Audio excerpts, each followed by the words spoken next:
السلام علیکم ورحمۃ اللہ وبرکاتہ۔ فرحت ہاشمی بول رہی ہوں، کیا حال ہے آپ کا؟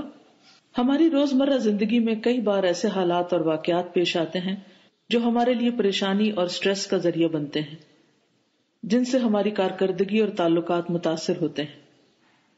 عموماً جب کوئی شخص ہمارا مذاق اڑاتا ہے، طعن و تشنیع کرتا ہے، کام میں بلا وجہ نقص نکالتا ہے، عیب جوئی کرتا ہے، جلی کٹی سناتا ہے یا کوئی بھی اخلاق سے گری ہوئی حرکت کرتا ہے تو ہم تکلیف محسوس کرتے ہیں اور فوراً ہی ایسے لوگوں سے قطع تعلقی کرنے کا سوچنے لگتے ہیں۔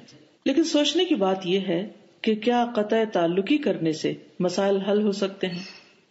ہرگز نہیں، کیونکہ دوسری طرف یہی لوگ ہمارے لیے بہت مفید بھی ثابت ہوتے ہیں۔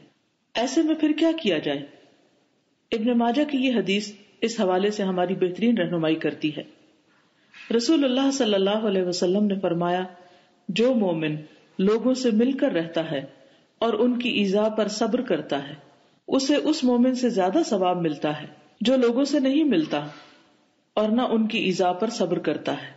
گویا ایسے رویوں پر صبر کا مظاہرہ کرتے ہوئے، اللہ سے اچھے اجر کی امید رکھتے ہوئے، forgive and forget کے اصول پر عمل کرتے ہوئے زندگی کا سفر جاری رکھا جائے۔ یاد رکھیے، آخرت بہت قریب ہے جب صبر کرنے والوں کو ان کا اجر بے حساب دیا جائے گا۔